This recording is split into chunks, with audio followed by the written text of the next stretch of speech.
Halo bro, kembali lagi dengan waktu bercerita. Ekspor ikan olahan Indonesia pada tahun 2025 menunjukkan perkembangan yang cukup menggembirakan, dengan capaian nilai ekspor pada kuartal pertama tahun tersebut mencapai 1,94 miliar dolar AS. Angka ini mengalami peningkatan sebesar 6,5% dibandingkan periode yang sama di tahun sebelumnya yang sebesar 1,82 miliar dolar AS. Pertumbuhan ini tidak terlepas dari berbagai upaya yang dilakukan oleh pemerintah dan pelaku industri perikanan dalam meningkatkan kualitas dan kuantitas produk olahan ikan nasional. Pemerintah sendiri telah menetapkan target ambisius untuk nilai ekspor perikanan secara keseluruhan di tahun 2025, yaitu sebesar 7,2 miliar dolar AS, yang jika tercapai akan menjadi rekor baru dalam sejarah ekspor perikanan Indonesia.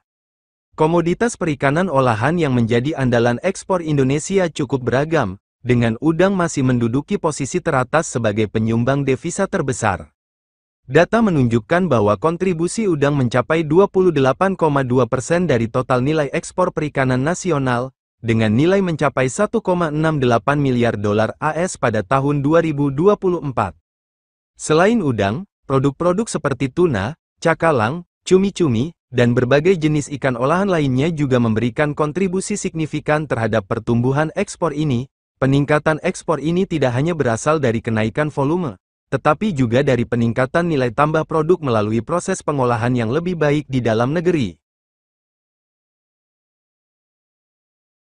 Salah satu faktor penting yang mendorong pertumbuhan ekspor ikan olahan Indonesia adalah strategi diversifikasi pasar yang gencar dilakukan oleh pemerintah dan pelaku industri.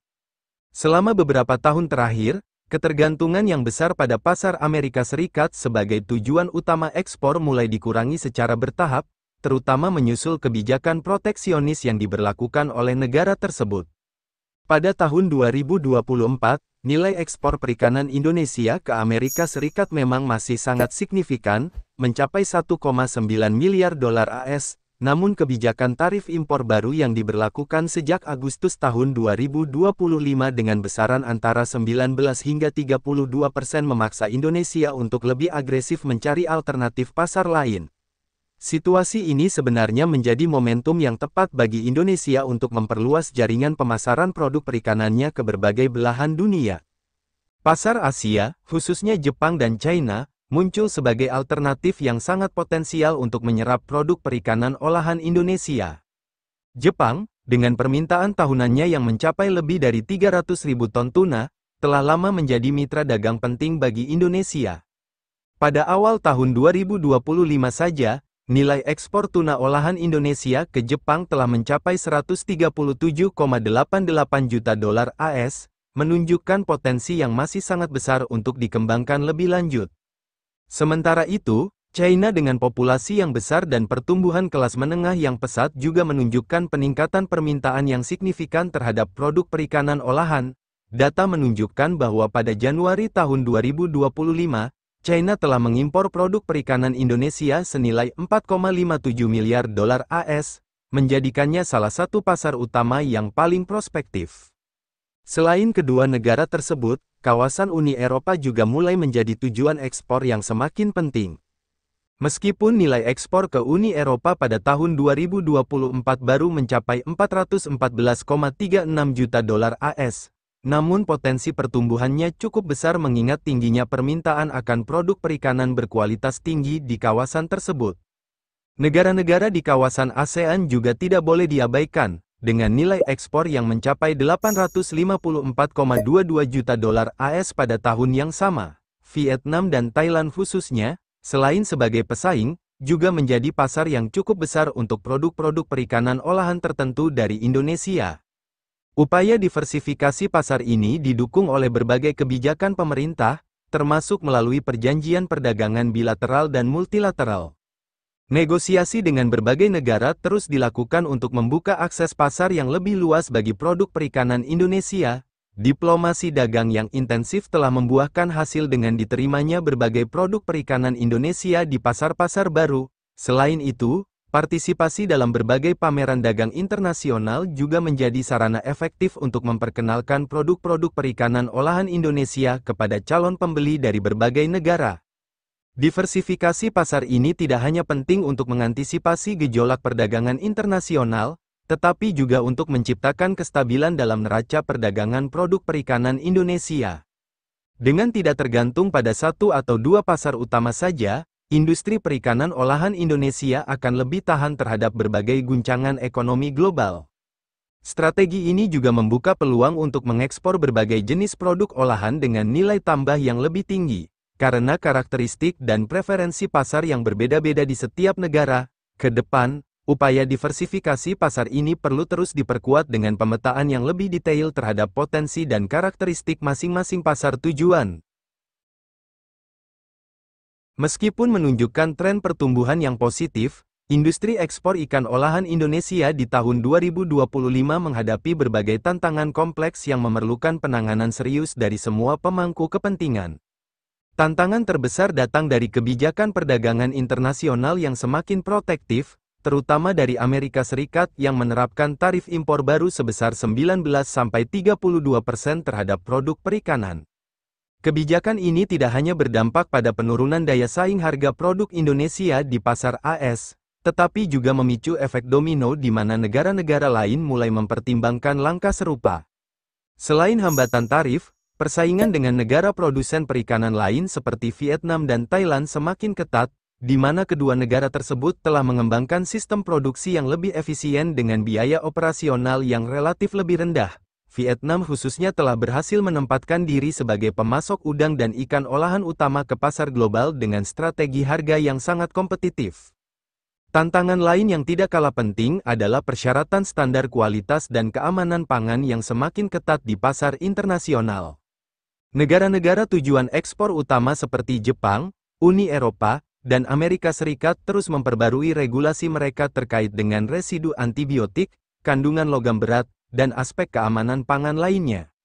Uni Eropa misalnya, telah menerapkan sistem ketertelusuran, traceability, yang sangat ketat untuk semua produk perikanan yang masuk ke wilayahnya. Banyak pelaku usaha kecil dan menengah di Indonesia yang masih kesulitan memenuhi berbagai persyaratan teknis ini karena keterbatasan teknologi dan sumber daya manusia. Kasus penolakan ekspor karena tidak memenuhi standar masih sering terjadi, yang tidak hanya merugikan secara ekonomi tetapi juga berdampak pada citra produk perikanan Indonesia di pasar global. Di sisi hulu, industri perikanan Indonesia juga menghadapi tantangan dalam hal ketersediaan dan kualitas bahan baku. Masalah seperti penangkapan ikan yang berlebihan, overfishing, di beberapa wilayah, praktik penangkapan ikan yang tidak ramah lingkungan, serta perubahan iklim yang mempengaruhi stok ikan, menjadi ancaman serius bagi keberlanjutan industri ini. Musim tangkap yang tidak menentu dan penurunan hasil tangkapan di beberapa daerah telah mempengaruhi pasokan bahan baku untuk industri pengolahan. Selain itu, ketergantungan yang masih tinggi pada bahan baku dari hasil tangkapan alam, dibandingkan dengan budidaya yang lebih terkontrol, membuat rantai pasok menjadi kurang stabil dan sulit diprediksi. Infrastruktur dan teknologi pengolahan yang belum merata di seluruh wilayah Indonesia juga menjadi kendala besar. Banyak sentra produksi perikanan di daerah-daerah terpencil masih kekurangan fasilitas pendingin, cold chain, yang memadai, sehingga menyebabkan penurunan kualitas bahan baku sebelum sampai ke pabrik pengolahan. Keterbatasan teknologi pengolahan modern di banyak UMKM perikanan juga menyebabkan rendahnya nilai tambah produk yang dihasilkan. Masalah klasik seperti tingginya biaya logistik dan birokrasi yang rumit dalam proses ekspor turut menambah daftar tantangan yang harus dihadapi oleh industri ini. Untuk mengatasi berbagai tantangan tersebut, diperlukan sinergi yang kuat antara pemerintah, pelaku usaha, akademisi, dan masyarakat. Peningkatan kapasitas produsen kecil melalui program pendampingan dan pelatihan, investasi dalam teknologi pengolahan modern, serta penyederhanaan regulasi ekspor menjadi beberapa langkah krusial yang harus segera dilakukan. Pengembangan sistem budidaya perikanan yang berkelanjutan juga perlu dipercepat untuk menjamin ketersediaan bahan baku yang stabil dan berkualitas. Dengan pendekatan yang komprehensif dan terintegrasi, berbagai tantangan ini justru dapat diubah menjadi peluang untuk membangun industri perikanan olahan yang lebih berdaya saing dan berkelanjutan di masa depan. Kedepan, penguatan ekspor ikan olahan Indonesia memerlukan sinergi berkelanjutan antara pemerintah, pelaku industri, dan seluruh stakeholder terkait untuk membangun ekosistem yang lebih kompetitif di pasar global. Langkah pertama yang perlu diintensifkan adalah modernisasi teknologi pengolahan di seluruh rantai produksi, mulai dari penangkapan, penyimpanan, hingga proses pengolahan akhir. Investasi dalam cold chain system yang merata di seluruh sentra produksi perikanan menjadi kebutuhan mendesak untuk menjaga kesegaran dan kualitas bahan baku. Pemerintah melalui Kementerian Kelautan dan Perikanan telah menginisiasi program bantuan mesin dan peralatan pengolahan modern bagi UMKM, namun perlu diperluas cakupannya hingga ke daerah-daerah terpencil yang memiliki potensi perikanan besar, tetapi masih terbatas aksesnya terhadap teknologi. Selain itu, pengembangan laboratorium pengujian mutu produk perikanan di berbagai daerah juga penting untuk menjamin produk memenuhi standar keamanan pangan internasional sebelum diekspor. Aspek lain yang tak kalah penting adalah penguatan sumber daya manusia melalui berbagai program pelatihan dan sertifikasi kompetensi. Pelaku usaha, terutama di level UMKM, perlu terus dibekali dengan pengetahuan tentang standar ekspor, teknik pengolahan modern, manajemen mutu, dan pemasaran internasional. Kolaborasi dengan institusi pendidikan seperti Sekolah Kelautan dan Politeknik Perikanan perlu ditingkatkan untuk menciptakan tenaga kerja terampil yang siap menghadapi tantangan industri. Penyediaan akses pembiayaan dengan syarat ringan bagi pelaku usaha yang ingin mengembangkan bisnis ekspor juga menjadi faktor penentu keberhasilan. Lembaga keuangan seperti perbankan dan fintech perlu didorong untuk lebih aktif memberikan pinjaman dengan bunga kompetitif khusus untuk pengembangan usaha perikanan olahan berorientasi ekspor. Di sisi kebijakan, pemerintah perlu terus menyempurnakan regulasi yang mendukung kemudahan ekspor sambil tetap menjaga keberlanjutan sumber daya perikanan. Penyederhanaan prosedur ekspor, percepatan proses sertifikasi, serta negosiasi perjanjian perdagangan dengan negara-negara potensial harus menjadi prioritas. Diplomasi ekonomi melalui jaringan kedutaan besar Indonesia di luar negeri dapat dimaksimalkan untuk membuka akses pasar baru dan mempromosikan produk perikanan olahan Indonesia. Selain itu, penguatan sistem pengawasan dan penjaminan mutu dari hulu ke hilir mutlak diperlukan untuk mencegah produk-produk yang tidak memenuhi standar merusak reputasi produk Indonesia di pasar global. Pengembangan merek dagang kolektif, collective branding, untuk produk perikanan olahan Indonesia juga layak dipertimbangkan sebagai strategi jangka panjang. Dengan brand yang kuat dan dikenali secara internasional, produk perikanan Indonesia akan memiliki nilai tambah dan daya saing yang lebih tinggi di pasar global. Promosi melalui berbagai ajang internasional seperti pameran dagang, food expo, dan misi dagang perlu terus diintensifkan dengan melibatkan lebih banyak pelaku usaha, terutama UMKM. Pembuatan konten digital yang menarik tentang keunggulan produk perikanan Indonesia juga dapat menjadi alat pemasaran efektif di era digital ini. Dengan komitmen kuat dari semua pihak dan implementasi strategi yang terintegrasi, industri perikanan olahan Indonesia tidak hanya akan mampu mempertahankan pertumbuhan ekspor di tengah tantangan global, tetapi juga dapat meningkatkan posisinya dalam peta perdagangan perikanan dunia. Target ekspor sebesar 7,2 miliar dolar AS di tahun 2025 bukanlah akhir perjalanan, melainkan batu loncatan untuk mencapai visi yang lebih besar, yaitu menjadikan Indonesia sebagai salah satu produsen dan eksportir produk perikanan olahan terkemuka di dunia yang berkelanjutan dan berdaya saing tinggi. Keberhasilan ini akan memberikan dampak luas bagi perekonomian nasional, mulai dari penciptaan lapangan kerja, peningkatan pendapatan nelayan dan pembudidaya ikan, hingga kontribusi terhadap devisa negara yang lebih besar.